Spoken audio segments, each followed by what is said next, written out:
American LCS in our next matchup. It's Evil Geniuses versus Cloud9. And for EG, they'll be looking for a win right now to snap a 5-game losing streak. For all the work that they have done and the team changes that they've made to climb their way out of that hole, they've actually only fallen deeper into the hole. Yeah. They're not losing the early game, though, and many of their losses have been close. However, communication in the late game, it really seems that it's still an issue for this team. The last time that they matched up against Cloud9, they had a decent early game, but after the team got split up and picked off around an early dragon, they were never able to catch up. And meanwhile, Cloud9 are coming off a big win over Dignitas that gave the fans a glimmer of their 2-time defending champions. Yeah, individually, each player on Cloud9 looked strong, but also they came out with a cohesive strategy that was different from what everyone else is using right now. They built a team comp that was designed to support and protect Sneaky's Kog'Maw, while also still doing AoE magic damage. Yeah. To that end, Meteos and Balls both had their first games this split on Lulu and Nunu, and they used them to maximum effect. Full team support definitely isn't a new idea, by the way, but Cloud9 executed very well, and we haven't seen it in such a long time that it's new to a lot of the people that were watching. That's right, and with new updates to the items hitting the game in recent weeks, it has opened up a whole new world for dealing damage and destruction on the Rift. I think the item changes just shifted what was strong. Now it's mainly between like Infinity Edge, Triforce, or Blade, so there are a lot of options. If you want to win the game early and you have like an early game champion, then you want to go those early game items like Ghost Blade, Blade of the Ring King. Those are really good on champions like Lucian, Twitch, Vayne. If you were a Bork building AD, your life just became like 20 times better. Right now I think Bork, Ghost Blade is like the funnest items to go every game. Yeah, Youmu's is probably one of the most fun items in the game because when you activate it, you're just like, wow, I'm so fast. There's this like laser beam sound effect that comes up.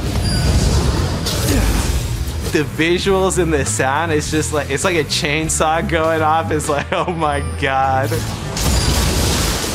Whoa, probably to the back line and he gets dunked down. Personally, I'm not a big fan of the Youmu's. I think my favorite AD carry item right now would probably be Triforce. I like playing Kog'Maw a lot, and with the Triforce first build, you can get an early Ruby Crystal or Phage, and that just makes you unkillable. If you want to like scale and just like be relevant and carry really hard late game, you want to go like IE, Shiv, Last Whisper. You're gonna see a lot of long range hyper carries, and you know that's Jinx, Caitlyn, Twitch, Tristana, Kog'Maw. I think once you get IE and like Static Shiv or PD, you'll be stronger than the guy with Bork and Ghost Blade. Because 80 carries are going Infinity Edge now, I feel more of a threat. It's like, oh, I can kill people in a few shots after I get my items. Shifter gets hit up, a few more shots, Robert flashes, he gets the explosive hit, one more, another reset, Complexity takes down Dignitas. We'll see what these teams have for each other as we're coming up. We'll take a closer look at the teams for this match. On the blue side, it's going to be Evil Geniuses. That means it's Innox in the top lane, Helios representing in the jungle with Pobelter in mid, Altec at 80 carry, and his support, as always, Krepo. And on the red side, it's Cloud9. Up top is Balls. In the jungle, Meteos. Mid is High, the 80 carry, Sneaky. And supporting, LemonNation.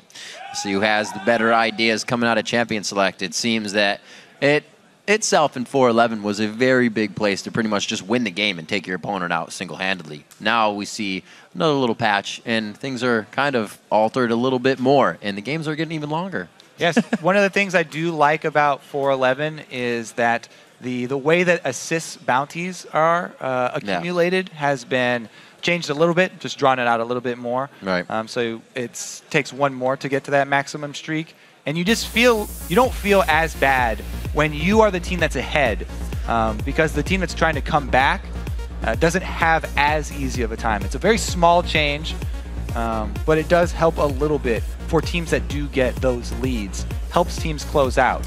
However, so far we've seen 4-11, longest games ever. I like that they took out the Cog. That late game is gone. Tristana still stands, but Altec's been more of a Jinx player. Interesting as well as to see the Kog'Maw being banned out from Sneaky. He's been the one really to play it, so they fear that pick on both sides. Yeah, pretty much finally made its way over here to North America and to be considered the top, if not, just one of the top 80 carries for a while. In a lot of other regions has been prized a little bit more highly. But banning that one out early means opens the door for the Twitch and the Lucian and the Corki, which are very interesting because they're all so different in what your team wants to do with them, and tells a lot about what type of strategy you're going for. Like if you pick Corki, then you want early and mid-game power. You want to finish it quick. We'll see what they go with here, though. Very nice pressure band coming out there. EG causes the Gragas band to go out instead of probably a Lee Sin. Quickly picked up by Evil Geniuses there for Helios. Yep. He'll be happy on that. He's been trying some new stuff lately and other things that really weren't giving EG the kind of pressure they wanted in the early part of the game. If we remember Helios' first play, he was first blooding under a turret with the help of Innox on that Lee Sin. Yeah, that Gragas as well has been rising in popularity. Yeah. About the same Rise timeline as Kog'Maw. So Rise, we'll see if it goes mid or top. Could be either. Early game power though with Lee Sin. I like this because you can punish a Rise early and dive him. Same thing you can do to Mundo though. If there's an early game jungler here for Cloud9, well, the Elisa and Evelynn are both banned, so with Lee Sin picked up, there's not a whole lot of early power that Meteos could go for. Meteos pretty much left with the Nunu or one of these other tank junglers that can use the Quill Coat. Yeah. I wonder which option he'll go with, because Rengar as well is still available. We keep on forgetting about that one. Meteos was one of the guys, along with Dominate, that put in a lot of time on Rengar. Wow, but they back push to the back Nunu. to the Nunu. It's actually Helios playing Nunu last time these guys faced off in week 6. So they pushed that over to the C9 side. Yeah, the Meteos Nunu with a Rise lane already. I guess it's not too bad because Mundo not the strongest early either. Right. We'll see what Meteos can actually do with this, because Lee Sin definitely has way more kill potential on lanes than Nunu does. But if he can get some early Sightstone wards down here from Nunu, then he can flip that, because Lee Sin, while he does get a Sightstone also, usually going for damage first. Get a couple long swords rather than rushing into a Sightstone. So Meteos should still probably have the early vision advantage. See if he can actually make it work though. The Yasuo locked in with only Thresh knockups available for the team. Let's see if Hai can do this. Be the first time he's going to be bringing out Yasuo in the mid lane for Cloud9. We'll have to see if they can really get that synergy together. Yeah, like you said, he doesn't have much to really pop people up. It's interesting because both of these teams do have strong late game scaling. Mundo is one of the best late game scaling tanks, and they've EGF paired a Mundo late game scaling tank with late game scaling AD carry here in Tristana. Meanwhile, Cloud9 have that Rise to count on, as well as Yasuo, who's very good in the late game because of the CC. Well, if history repeats itself, we'll get that late game. Now it's time to put you on the spot and see how you guys are calling this matchup. According to LOLesports.com, it's another 70%-ish vote, and that's 79% in favor of Cloud9 here.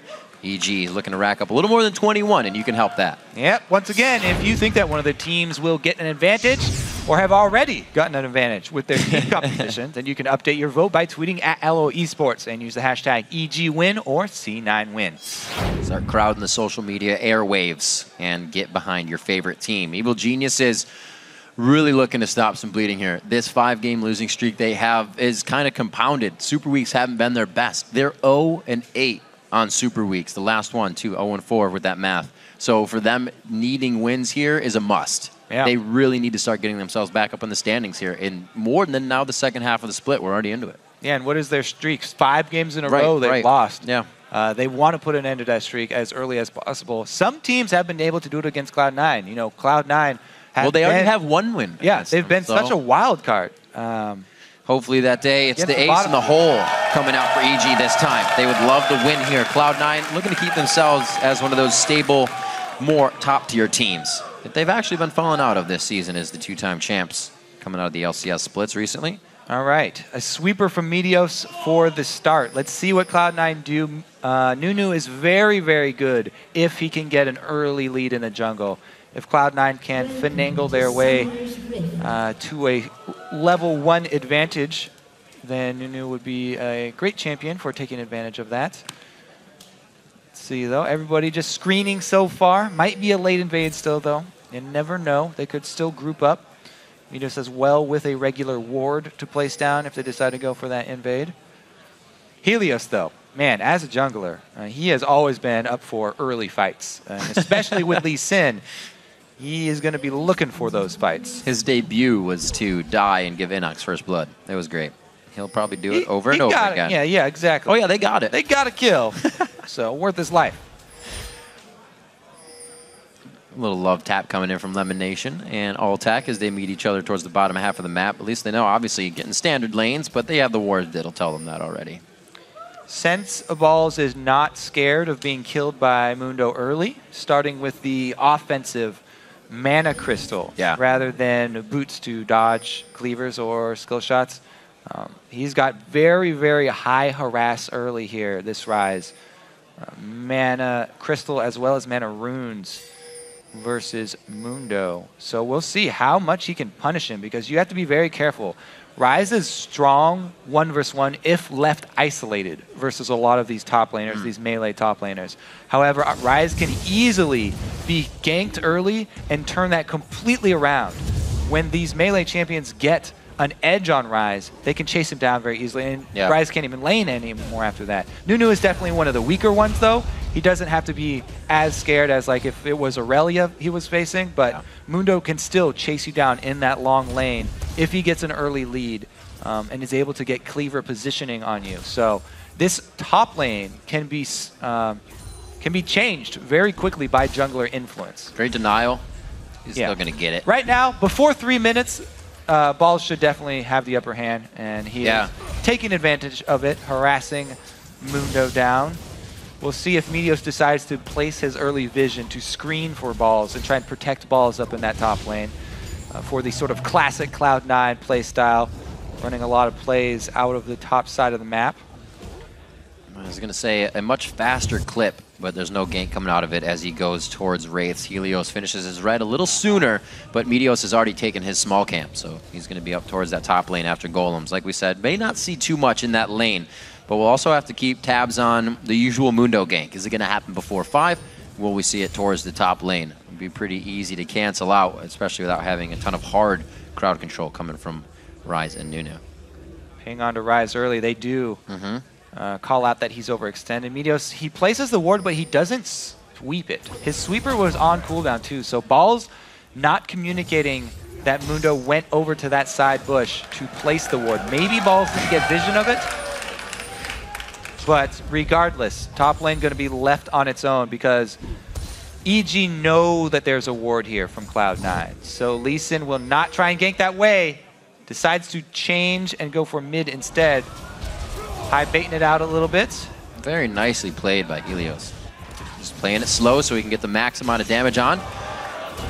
Good aggression towards the bottom lane as well. High should be cheating to the other side of the river, by the way, since he has a ward on the top side. Yeah, good call. Should definitely be hugging that side. Yasuo, though, he loses a lot of potency in lane phase if he's not free to dash up into the minion line. So you could see why High was just playing a little hesitant there. He wanted to draw out the jungler so he would be free to get some more CS during lane phase. Looking at his runes as well, it appears with the inside info, he's not running any crit with his page. A little different from what we usually see. Yeah, a lot of people will run the 5% so that when they get their Infinity Edge Static Shiv combo with the doubling passive of Yasuo, they can hit that 100% mark. Here it is, the top lane focus. Oh. Because EG knew there was a ward, they go for the lane gank. One of the other big pros of Lee Sin. It looks like Pobelter make it hit up as well. Cloud9 trying to activate their own gank in the mid lane, and they are able to answer with the first blood. Yeah, getting the flash out and the kill secured. Nunu with the high potency gank. Will EG go for a dive though? Ball's full health. Definitely need to back off here. So huge win actually for Cloud9 in the early game. Helios spending his time up top, whereas Meteos goes for the high percentage gank mid.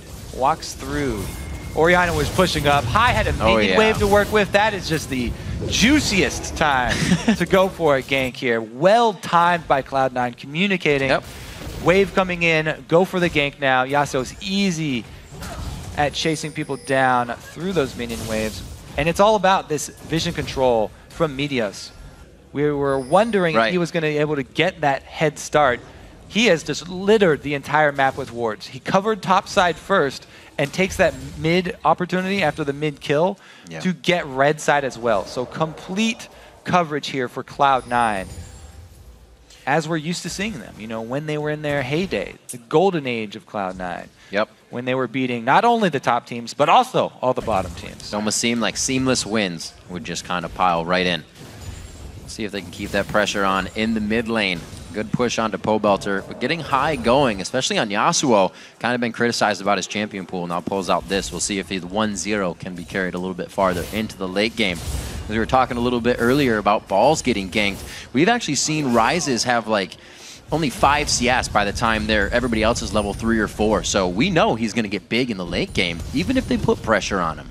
It was yeah, and that's why we were looking for something from Meteos, whether it was counter gank or vision control. Right. And he did do the vision control, so it was a good job by Balls. Escaping that first gank was definitely huge for him. Only having to blow his flash gave him a lot of confidence as well. But flash blown should be a return from Helios, because still Balls was a very squishy kill, and it's a long lane where they have Mundo cleavers to spam. Right. Where Innox has the flash advantage over Balls.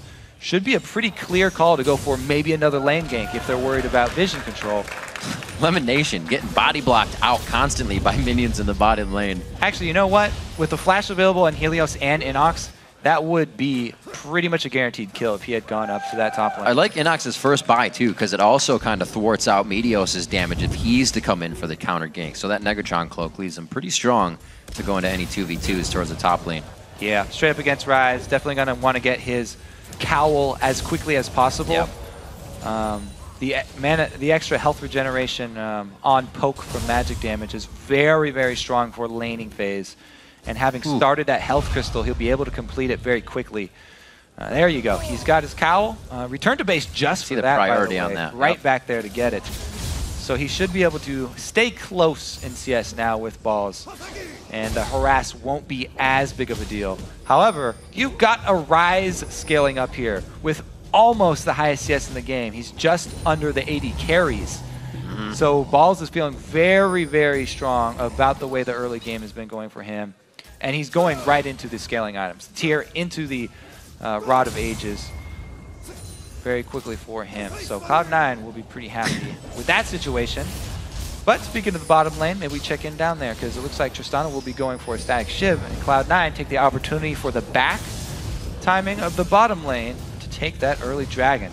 This is very much old Cloud9 play. They won't fight you for dragon. They out-rotate you. They outmaneuver you, and you won't even have a chance to be there for dragon. First one to Cloud9 at 9 minutes. It's one of those things you really have to keep track of. Your timings to go back and purchase, or timings that you can force someone out of lane, are huge, especially when you're facing a Nunu. Nunu can take early dragons so easily.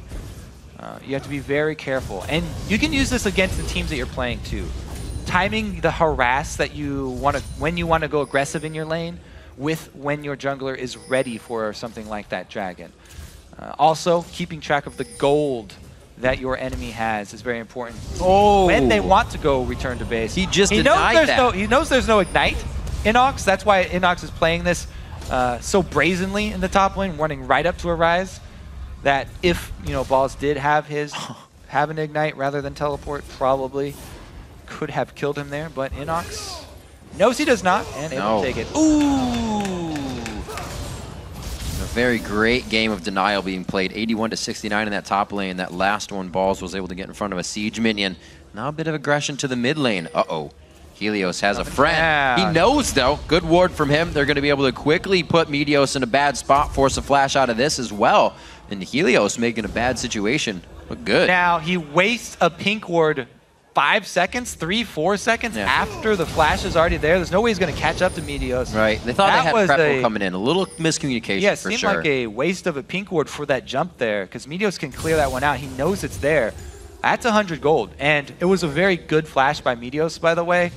to get over that wall because he knew if he ran down the river, he'd run into Krepo, as they're saying. Bad news bears. But yeah, 2 wards in that attempt for the jump.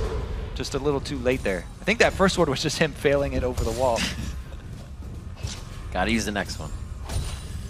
So it looks like we have the Golem finished up on Meteos. His Golem Spirit is all done. Still looking for the Lizard onto Helios. Pretty close in names, don't get them mixed up.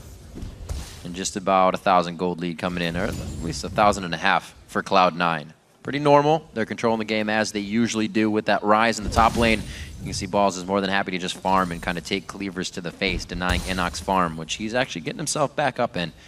So a tanky Mundo in the late game is really what's going to help protect. As I said, once you get that cowl, kind of give up on the harass game after the cowl. So Balls is using it all as mana here for CSing.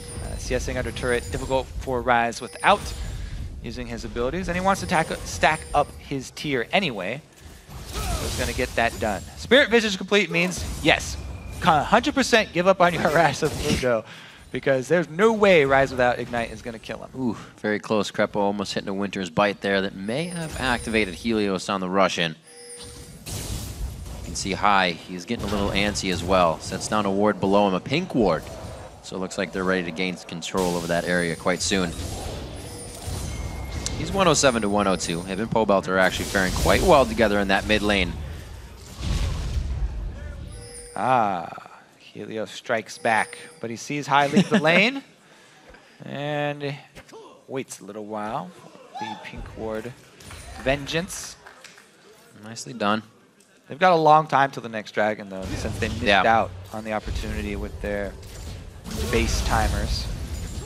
They have their side warded for sure. You can see Meteos going to get control back of that lane. Helios is just watching Pobelter get knocked up. Oh my gosh. The aggression from High coming out, he just knows the limitations of his champion. Didn't even have to burn Ignite. No, nothing. And as soon as Meteos sees that, makes the call to go for this blue steal.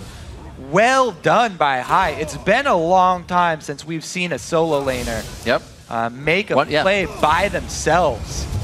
Absolutely. Especially since, High's been getting so much flack lately. Yeah. Let's take another look. Said, this is a people pure... have been looking for him to open Pobelter got overconfident because Helios is sitting next to him, but Helios waiting around there. Did Helios have his ulti for that? No, doesn't look like he did.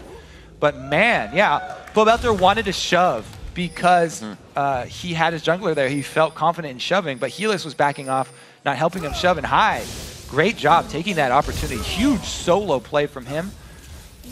Yeah, Pobelter feels like he would have been safe in lane. He actually goes straight Athenes, so High knows there's no armor to cut through there. Quite easy. Good point. It does help him out a tiny bit with the lightning bolts. Lightning bolts from High, but definitely didn't help him out there. Yeah. Still back and forth in this lane. Ball's able to keep a bit of a CS lead, but Mundo will be Mundo, even if he's 15 CS behind as we get into the late game. 50 seconds on Dragon. Teleports are going to be out for both top laners, and we may see one heck of a fight coming in. Good wards for Cloud9. A few pink wards have been cleared out by evil geniuses, but they still hold a good amount of wards themselves there, so they haven't lost all probability of this Dragon fight. And as we do get, closer to the late game, this top lane that's both content to farm, if I was the one with the Rise on my team, I would actually prefer that because in the team fights, when you get to that phase, this Mundo who's pretty much all magic resistance, just kidding, now he's got his armor, would have a hard time versus Lucian Thrust Yasuo. So good job here by Innox. Smelling a dragon fight about to come up, decides to purchase some armor before boots. He's actually heading down bottom as well, so maybe it is even EG who want to force this. But man, they gave up more free time for Rise to farm, so Balls is going to be able to get turret pressure as well, and he can still teleport down to the dragon. Ooh. Oh, they catch out Lemon though. Altec can't decide if he wants to go over the wall or not. They get the teleport. Just happened as well. The teleport and Meteos blew his ultimate on the back line. Very interesting. Wow, the Dragon alive. Pretty well played by EG. Yep. The bait right there. And they actually are going to force C9. C9 feel like they have to start this Dragon because they've committed. They've used the teleport.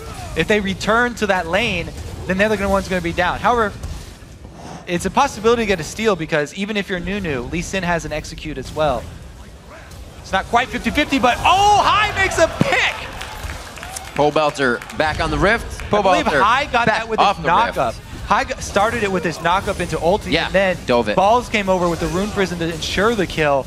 Another huge pickup there, and High making solo play after solo play makes it so that Cloud9, using their teleport, they don't have to pay for it, and they get the dragon, and they can return to lane. All right, so yeah, High charged up his, just straight runs at him with the flash to guarantee knock-up, and Balls flashes as well to ensure that there's no escape for Pobelter. Huge plays here. Cloud9 again looking aggressive early, jumping on any opportunity, and capitalizing very quickly.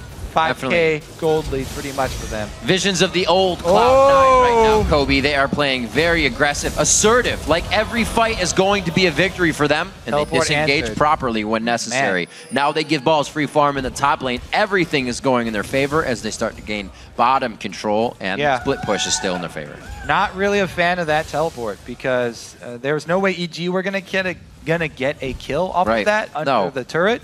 And Cloud9 had already started to back off since they had missed everything and just gotten the flash already out of Braum. So teleport, maybe some miscommunication. Rough series of events here for Evil Geniuses.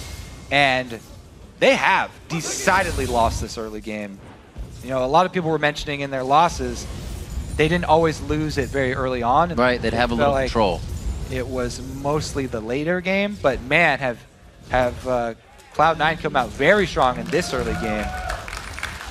Only looking for one more outer turret as they so far have a shutout here 17 minutes into the game in kills and for their turrets on the map. So their vision is on the up and up.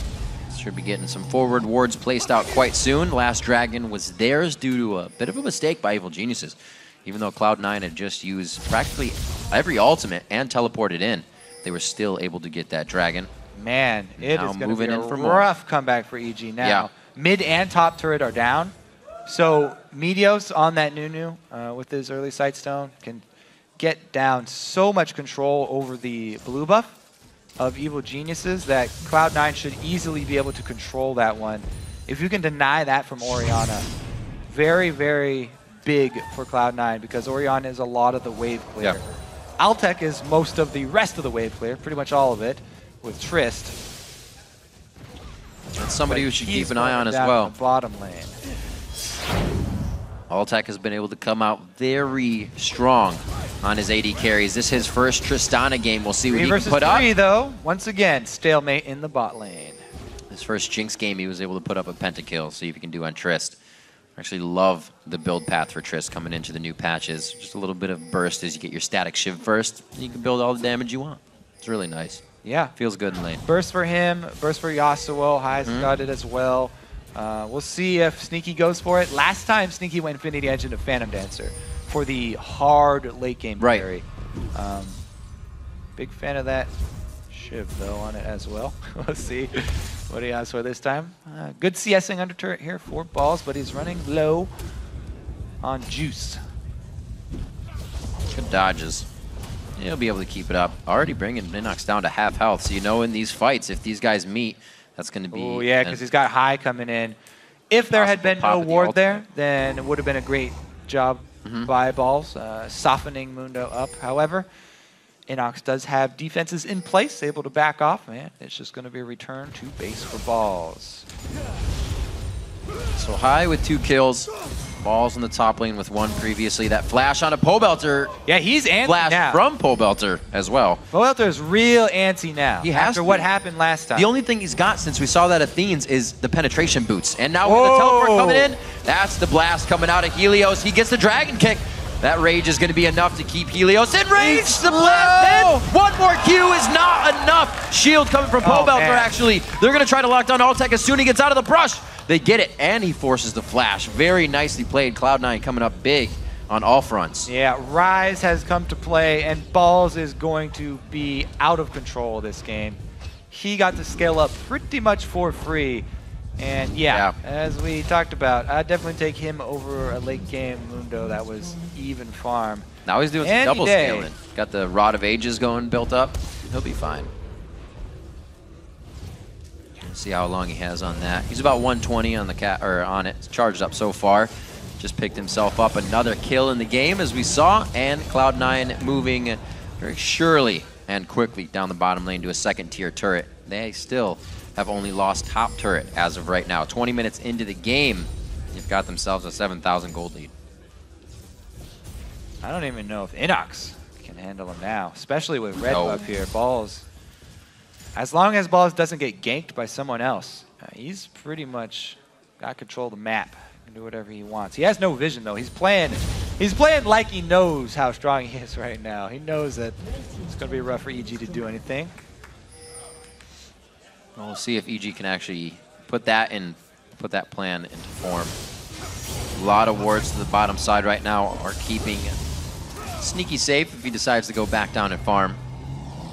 It looks like the rest of Cloud9 is pretty much happy waiting to pick up their small camps. They know Dragon's up in just a bit of time. They were the ones to take it previously after a fight win. We'll see if EG can try their hand now at the next Dragon. Yeah, they've got plenty of vision lined up for it. Somewhat in position. Not really, though. Whole bottom side of the map here. High with a red buff also. That would be very, very bad for EG to fight this. I don't think they want to. Maybe just some poke. They do have Innox teleport, but man, that's suicide. Whoa, High only gets one for the ultimate. He goes for last breath, and they pull it right back into Meteos' ultimate of absolute zero. Perfectly played for their area of effect. Can they finish it off, though? LemonNation gets 100 health hook to keep himself alive as well with the help of Sneaky and Meteos still. Innox puts on the ultimate. He's going to get a little crowd control break there and get himself out with the HP. Dragon already down, and EG get caught up. Another snag there from High. Able to get a 3-for-2 trade after objective already down. Cloud9 rolling their way to a mid-game victory. Let's see who get these kills. Whoever got the kill on High, it's good money. High goes in. Yeah, exactly. The bounty is a big bonus for EG, but still, they lose a lot here. Yeah. Exhaust was also used there. Balls barely goes down. LemonNation gets a last-minute hook, point blank on dude. That's good gold. In order to not make it a 3-for-3 trade. We do see that, you know, there is value in that top lane Mundo as well that got free farm. Very strong by himself. However, he doesn't influence the fight nearly as much as Balls did because Innox had to teleport down a little bit late since they were caught off guard. Those few seconds do mean a lot at the beginning of the fight. And Mundo doesn't exactly have a big effect when he joins the fight. He wants to have the overall damage over time, long-lasting effect of starting the fight there from the beginning, being able to tank and use up the regen for the whole time. You almost want to be the focus, but not, so you can run around even more. Exactly. You want to be the focus, but you want to get a shield or something so that you can ult when you're low and then survive the duration of your ult. So that's why I like it with things like Lulu or Orianna or Kale, because those can all shield Mundo when he gets low as he pops his ult, which is his only vulnerable time. And as soon as the ult starts ticking, he starts regenerating back up. Then he's fun to play. And you have successfully baited out a lot of your enemies' spells. However, he's got 3 people near him, and he's got no shields to rely on. So dodge the hook is imperative. All right. Get the flash out. Doesn't even want to chance it. Flash for a 3 roam. That'll do. He gets himself out safely. His teleport's still waiting to come up, so can't really get too far into enemy territory. That last fight, as you were saying, the shutdown onto High went to Pobelter. From that needlessly large rod, he quickly built himself a rep down. High is really, Yasuo is very good. Strong. Yasuo is very strong at taking mid-game Barons because of the wind wall. But on top of that, Meteos, Jungle Nunu, great for duoing Barons here. He can easily pick it up and heal a lot. EG had no idea at the very beginning because C9 were showing in lanes. Great Baron for them. 25 minutes looking at a shorter game than than we had. Don't jinx it. I'm guessing. Don't do it. We'll see. We're at 24 minutes. These guys have gone to 48. Week 6 game was 48 minutes, Kobe, so we'll see. Moving down mid lane. Cloud9 looks like they'll get an easy second tier here. They know the exact limitations of what they can do, and now with Baron buff, they're going to even be able to push that to 11. Slowly making their way out. Without Baron on the map, it's going to be this bottom lane push control, warding, and Cloud9 being Cloud9. Looks like they're back in form as we get into week 8. Yeah, and third side ship is completed. You're looking for it. Sneaky got his. Yeah, there it is. I'm glad he switched it up this time instead of the Phantom Dancer. Just because I'm such a huge fan of Synergy and Static Shiv. Yeah. Static Shiv works so well on Lucian. He's one of the fastest AD carries, has a dash and a double shot. All of these can charge it up quicker. Plus he's got blue buff, so he's going to be able to dash and double shot way more often here. Man, the story though is going to be Balls completing his Frozen Heart on top of the rest. He's pretty much scaled up to maximum at 26 minutes. Or I mean, to the maximum effectiveness he would want to be this early in the game. Already got the tier stacked, the rod stacked, plus a Frozen Heart. He is a beast right now. And rarely do we see Ryze hit this much power this early in the game. Yeah. Usually you have to wait because teams punish his early game. Not the case this time around. Also, High with his power spike, 2 items plus almost Infinity Edge completed. This is going to be rough for EG to say the least. Meteos is pretty beefy as well, going to be the front line, trying to zone for the team. You can see the split push starting now too, Kobe. High's in the top, Innox is teleporting everything else down. He's forced to be with the team, so... Helios almost going to go for the insect there. Got 3 members mid. It would have been a 4 versus 5, and if he would have been able to kick Sneaky into the team, then it could have been an EG win, even 10k gold down, and Baron buffed up. However, not been able to pull off because the max range Q doesn't hit. Even if it had hit, there are many, many options for Cloud9. And, you know, Sneaky could have had the reflexes to flash backwards before Helios could pull it off, but that was a small opening for EG. They aren't able to take advantage of it, and they return to losing out on gold. Oh. I get closed in on by more than 1 member, and a good early flash. Yeah. Well played. Cloud9 setting back up. They know those little things cannot happen. That's why it's worth the flash. That's why it's worth really being safe in the next fight, because giving that up just gives too much control overall to the team for a little bit of time. Yeah, I like how Cloud9 have not hesitated in the use of any of their flashes so far, and they've benefited. They've reaped the rewards of their decisive play. You know, the flash, duo flashes around Dragon to secure a kill and secure the objective. Mid-game team fight means so much, and it's these small split seconds that often determine these games because the teams are so good at taking those little leads and turning them into wins. Right, and if you keep doing that and keep showing that you're not afraid, you kind of get what Pobelter was doing for a little bit. He was playing on the back foot. We'd see him flashing in situations where he was really saving himself due to the fear of how hard Cloud9 would go on him. So they're now striking fear mentally in the minds of EG, gaining a lead off of that. And you can just see the lead in the mid lane. In the top lane, 3,000 gold differences. And then the 80 carries a 2k difference. Yeah, it's pretty big. It's not just on one person. Everybody's having a ball this game. Measure the power in this game by number of Infinity Edges per team. Pretty much 90% kill participation from High here. He's in the bottom lane. Nobody can stop him. He's more than happy to split push and soak up all of this farm. Now calling down a few members of Cloud9. See if he needs a little more help as the rest of EG sets up some defense. Yep, nobody can handle the split push, so they easily get 2 lanes pushed up. Yeah. That being said, the siege, not the easiest thing for Cloud9. To break into the inhibitor turret line is always the hardest task of any of these teams, early game teams, to actually crack here, because it's all about, can Sneaky get a double shot in without exposing himself to an answer from EG. You have to always be worried about shockwaves as well as flash Braum ultis. Good patience here from Cloud9, waiting for the mid as well to get pushed in, and they're going to start spreading Evil Geniuses thin across this mid and bottom turret. Still remembering High can pretty much 0-1 person out. So if that person's going to be Altec there in mid lane, or whoever switches over, could be Helios even. So you can see the consideration Evil Geniuses is putting in this defense. So they split it off to having Thresh in the fog of war here. I kind of like this because they're hoping they can draw one person up to High and then LemonNation land a hook over the wall to break the siege. If they could burst somebody down, catch a single defender, and then dive very quickly, to burst him, then Right. that could be an answer to actually crack inside. But barring that, you know, they don't have a lot of options of getting turret damage out, and it looks like they'll just wait for another Baron to draw EG away from the base, because wards were placed over the wall by Evil Geniuses, so LemonNation can't camp there anymore. He had to move out. But it was a good little look from Cloud9. I like the strategy there. They're trying to make something happen. Usually kind of just walk up, take an inhib, walk out, but seeing not very long range attacks here. Like you said, Sneaky trying to get in for a double shot if he can, but it's not even the Triforce anymore that you really see Lucian's going, so it's not a huge impact of damage.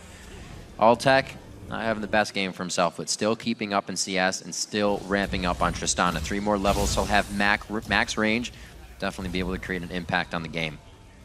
EG's doing a good job of holding the front line of their base, but it's only going to be so long. Meteos is new, and they'll eventually just dive in once they're strong enough. Yeah, Nunu would definitely be the point man for that dive.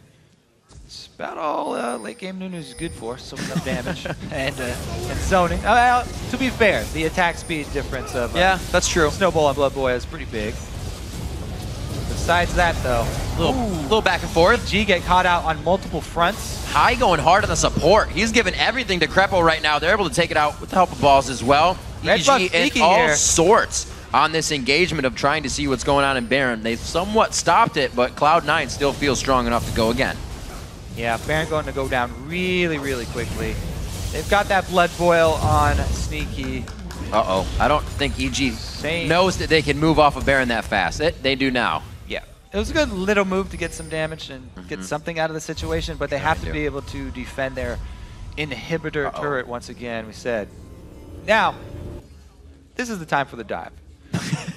Make it happen. Baroned up, giant gold lead, and out of position EG. Even when EG get here, Cloud9 can actually focus this turret and finish it before all the damage gets through. Wind wall up!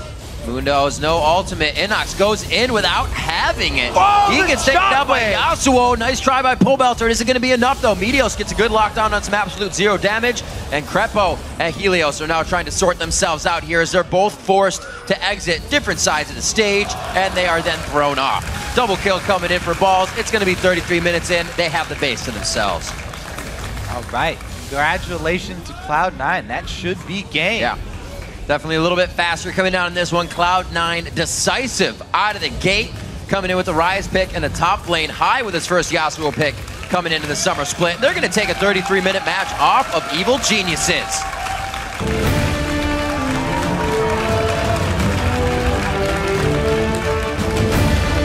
Consistency, you say. Looking for consistency from Cloud9, huh? Trying to. Well, they definitely get another notch in their belt there. Well played, well executed. Sort of the methodical game that you're used to seeing from Cloud9. Right. Dragon fight's going well for them. Even when it looked like they were kind of off in that one dragon fight, they were able to pull it out, get the timer. That's what we knew from Cloud9. They had multiple red buffs, multiple dragons in a row. They were just controlling everything. Nothing was owned by Evil Geniuses that game. And then, in the end, it seems like they kind of pulled an audible in Champion Select with the Yasuo pick. Usually we'll see teams put a few more knockups for that in there. But High Syndra hasn't been that well. There are a few others banned out, so he puts his hands on the Yasuo. He got a first blood kill for himself. Not first blood, but a single kill for himself in the mid lane.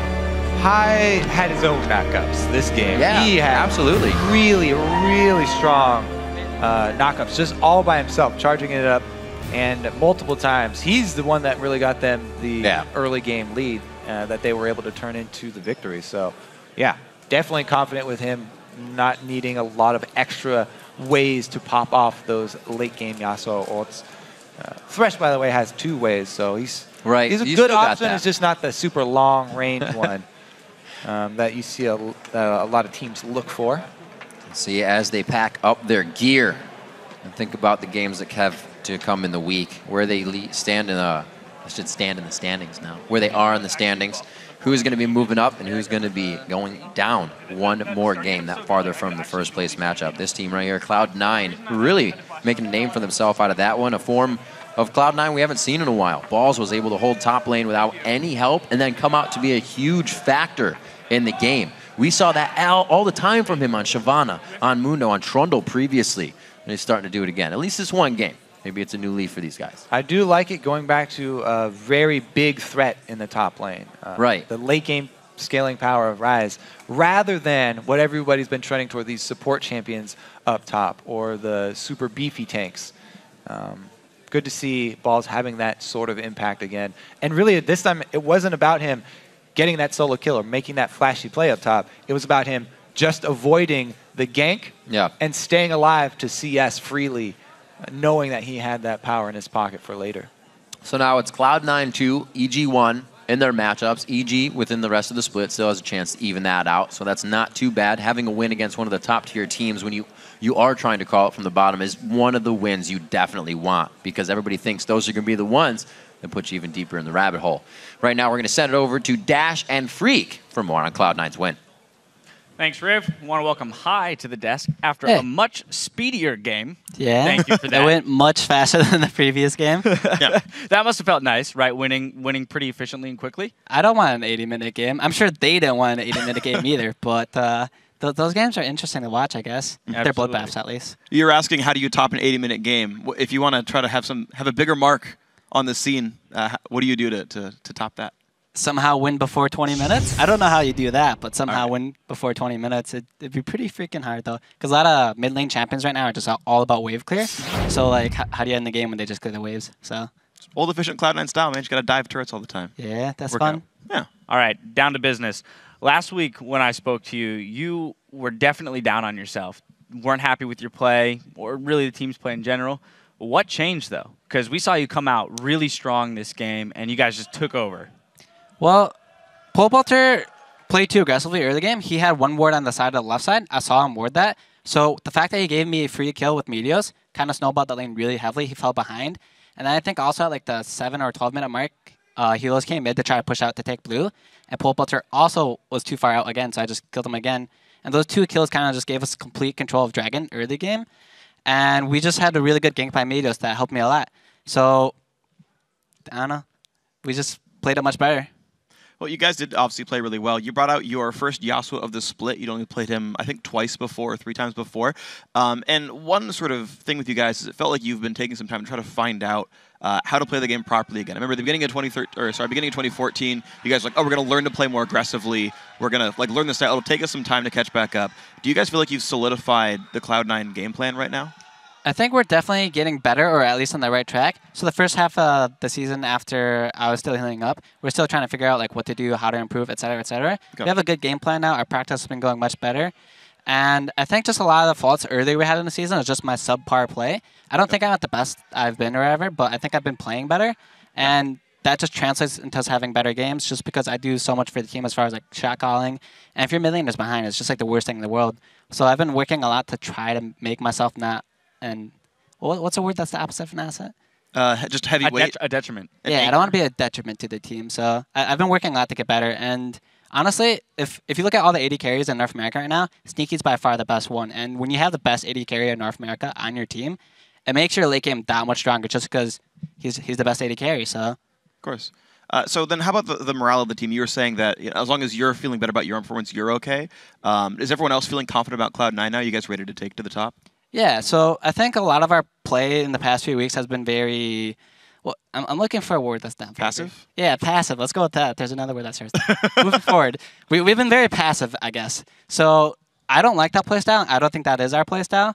And it just so happened like this meta hasn't really been fitting us as well, but we're trying to do what we can to be more aggressive. Because back in the past, we'd always control Dragon, we'd always control buffs, towers, whatever.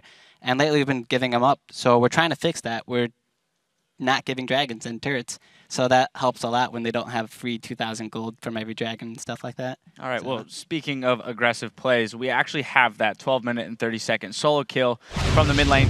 You kind of already touched on it a bit, but just walk us through it real quick. Let us know what's going on. Okay, so I saw Helios come mid, and I knew their blue buff spawn, so in my head I'm just thinking, he wants blue buff right now, and he's way too far out, so I tell my team to come mid just in case I need help, but he's out of position and just dies for it.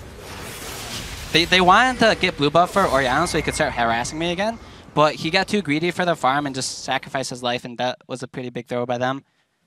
All right, I want to touch a little bit more on the champion picks. We already talked briefly about the Yasuo, but we also saw Ryze come out. It's the first time that Balls has played it this year. He did play it 5 times last summer, 5-0, but it's been a while. So what have been the discussions around pulling out those new champions? Well, the meta has been slowly shifting back earlier in the season, I believe. It was all about like the tanky top laners, and nowadays they're rising out to be like Lulu, Ryze, Kayle. Like the AP top laners have been like a huge thing recently. And Balls has always been good at champions that are like carry type champions that don't need to initiate. Because he's not the most vocal person on the team by far, but he's like very good at being able to like carry his own weight and carry the game. But he just has issues initiating fights. So you give him a champion like Kayle, Lulu, or Ryze, and he just has to sit in the back line and do his job. And he's great at that. So this meta slowly shifting towards our favor again, and I think it'll definitely help out that he can start playing carry top laners again, and it's more 1v1s now instead of 2v1s. So what do you think made that change then? Because not like Renekton and Shyvana have changed really any in the last 6 months or so. Why was it that you had to play Shyvana or Renekton every game a few months ago, but now it's okay to play Ryze again? Well, teleport mid is a huge thing now, right? So if you're playing Renekton against like a Jax, Ryze or anything, if Renekton doesn't snowball a game, he's just going to get outscaled, and then he actually doesn't do anything. So you see so many games where Jax just like becomes a monster against Renekton, split pushes, take turrets, ignore the guy.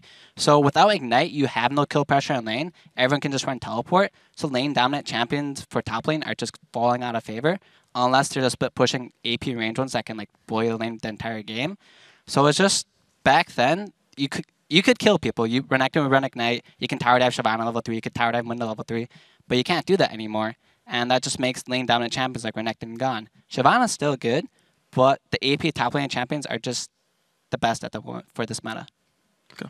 All right, well, we're actually going to jump now to the end of the game since it was such a short game. Yeah, sure. About 34 minutes in, you guys are knocking on their first inhib turret. With the Baron buff, we're going to pull up the replay. Just explain to me what the calls were to keep going in face tanking the turret. Well, we were committing to the turret, and I believe if I use Wind Wall, we get the turret. I'm pretty sure I Q onto their Helios and Ultium. I didn't say anything here, but at this point in time, we're just doing what we normally used to. We don't have to talk that much. Everyone just knows what to do, and we're just killing the right targets. We get Tristana. Like, Balls is just in the middle of the team right now, doing like 20 billion damage, not dying. So it's just like, they can't ignore the Ryze, and they just lose this team fight. They're too far behind in gold, and we could force a fight like that. They would have had to give up that turret and inhibitor to try to come back into the game, but not only did they get outscaled, that was their last-ditch effort to try to come back into the game. So they couldn't do too much about that when we can just brute force a turret and tank it and still kill them. So I have a couple follow-ups on that one. I want to touch on what you just said a second ago, which is that you guys would be able to brute force that turret. We've had a lot of slow games recently. Super Week, I think the second day, had like the longest average game length of like ever in the North American LCS. We just had an 80-minute game. Is this a lot of teams sort of being too passive, or the word you're going to use earlier? Like, are there more forces that you're seeing while watching these games, or is just like the champions that are getting played? I mean, you mentioned wave clear mids, but is it sort of the game doesn't allow pushing much faster, or are 32-minute games like this much more possible? I think games generally will be long games unless teams get snowballed on that hard. But with everyone playing like Ziggs, Syndra and stuff, it's very hard to tower push on that because Ziggs can kill the waves. Syndra has kill pressure on your AD carry, and he's the only one that can actually hit the turret. So when you have like these two champions that are very annoying to push versus, be like the most dominant champions at the moment, it makes the game hard to end out early. But the reason we got to end that game so early was because they made a bad call to try to push mid after we did Baron, because we could just run straight down and get the turret before they get back. So I think there are teams that are probably too passive with their leads. Say, for example, I think we played Curse last week. They had like 15,000 gold. Yeah. I'm pretty sure they could have ended that game earlier, but they were playing passive and scared, but they would win the game eventually. I think teams just don't want to throw and try and stay consistent, and teams are avoiding doing aggressive things at the moment just because the meta has changed. So like if you lose a team fight end game, you kind of just lose this game, and no one really wants to do that. So it's kind of annoying to play like that. Okay. All right. Final question is that with this game, you're now 11-8, which puts you automatically at a tie for third, given the end of the day, as two of the first place teams will lose as the day continues. Given that you play TSM tomorrow, who is one of those four teams, that's your chance at like bumping right up into that top slot. What's the game plan? The game plan against TSM has always just been avoiding dying to beginners in the mid lane. Not only is he a phenomenal 1v1 laner, he also has the jungle pressure that's almost always near mid. So you have to be really afraid, and a lot of mid players will play differently versus him, just because he's such a good player and he has the jungle pressure. So against TSM, I'm going to do my best not to die to them, and hopefully the game goes well for us. And I can't go into too much more detail, obviously, because, you know, they're probably, well, they're not listening because they're on stage right now. Absolutely. They got that white noise pumped into their headsets, so you're good. Give away all the secrets. I think I broke Turtle's mouse today, too, by the way. So I lost my mouse Sabotage. today, and I asked to borrow Turtle's mouse since he used the same one as mine, and it kind of broke when I was using it, so yeah. But you won the game with the broken mouse, so I mean. Yeah, I had to use a different mouse I've never used before, so that was interesting. Oh, my goodness. All right. Well, it worked out. Well, we'll see how that affects. I'm sorry, Turtle. Yeah. I apologize. We'll see how that affects Turtle in a moment, but first I want to thank you for joining us here at the desk. Congratulate you again on a very methodical win. All right, we're going to sweep the champs off the riff, but when we come back, we'll be reading our favorite Twitter responses. Then it's on to our next match, CounterLogic Gaming versus TSM. Stay tuned.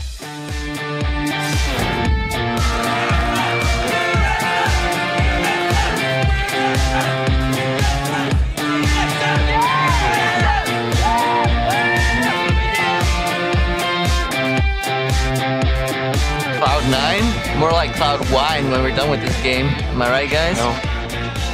No? You can see Meteos going to get control back of that lane. Helios is just watching Pobelter get solo! He goes for last breath. They pull it right back into Meteos' ultimate of absolute zero. Perfectly played for their area of effect. Can they finish it off, though? Who knows? No ultimate. Innox goes in without having it. He gets taken down by Yasuo. Nice try by Pobelter. Is it going to be enough, though? Meteos gets a good lockdown on some absolute zero damage.